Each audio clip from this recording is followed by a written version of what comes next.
کیا آپ نے کبھی غور کیا ہے کہ ہماری دنیا کا نظام کیسے چل رہا ہے؟ سورج ہماری زمین سے ایک آئیڈیل فاصلے پر موجود ہے۔ اگر یہ تھوڑا اور قریب یا اور دور ہوتا تو زندگی پاسبل نہ ہوتی۔ مثال کے طور پہ آپ ایک انسانی جسم کو ہی دیکھ لیں۔ ہمارے جسم میں موجود بلڈ ویسلز یہ وہ ٹیوبز ہوتی ہیں جس کے ذریعے ہمارے جسم میں خون سرکولیٹ ہوتا ہے۔ ان ٹیوبز کا جال اتنا بڑا ہے کہ اگر ہم ان کو سیدھا کریں تو 1,00,000 کلومیٹر تک چلا جائے گا۔ ہمارے جسم میں یہ ٹیوب کا جال کیا خود بخود تیار ہو گیا ہے؟ بہرحال اس ویڈیو میں بات کروں گی کہ اللہ تعالیٰ نے دنیا کیسے تخلیق کی۔ آج سائنس بھی اس بات کو کیوں مانتی ہے کہ بگ بینگ تھیوری کیا ہے۔ آج سائنس یہ مانتی ہے کہ 13.7 بلین ایئرز پہلے ایک انتہائی گرم اور گھنا ببل موجود تھا۔ اس کا سائز بہت چھوٹا تھا اور پھر ایک زوردار دھماکہ ہوا اور ہماری کائنات وجود میں آئی۔ کائنات یعنی اسپیس، پلینٹ، اسٹارز، جس میں ہماری زمین بھی آتی ہے، سورج اور چاند بھی آتے ہیں۔ اسی کو بگ بینگ کہتے ہیں، یعنی ایک زوردار دھماکہ۔ سائنٹسٹ کے لیے یہ بات بہت حیرت انگیز ہے کہ ایک چھوٹے سے ببل سے یہ اتنی بڑی کائنات کیسے وجود میں آ گئی۔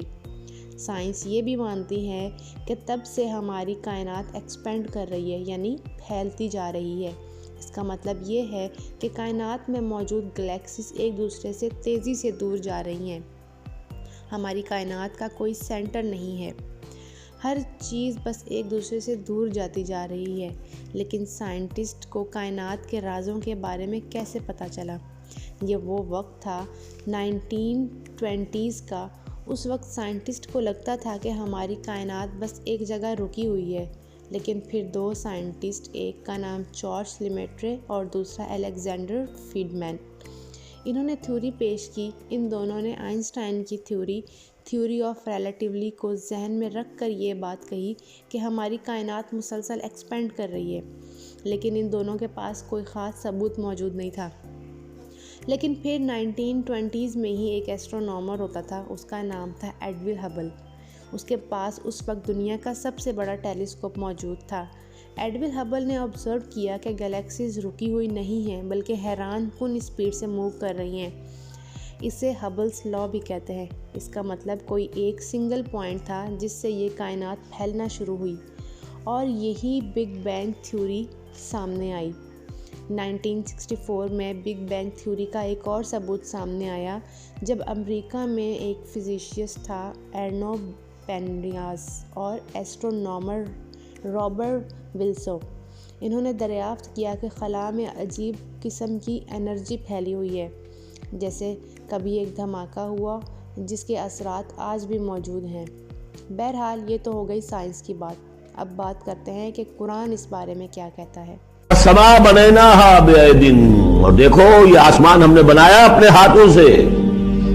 وَإِنَّا لَمُوسِعُونَ، اس کا عام ترجمہ جو پہلے کیا گیا تھا وہ یہ تھا کہ ہم وسعت رکھنے والے ہیں، لیکن آج جب ہم اس کا ترجمہ کریں گے ہم اس کو توسیع دینے والے ہیں۔ یا موسع ہے، وسعت دینا، جو کہ آج سے پہلے اس کا اندازہ نہیں تھا۔ آج ہمیں معلوم ہے this expanding universe۔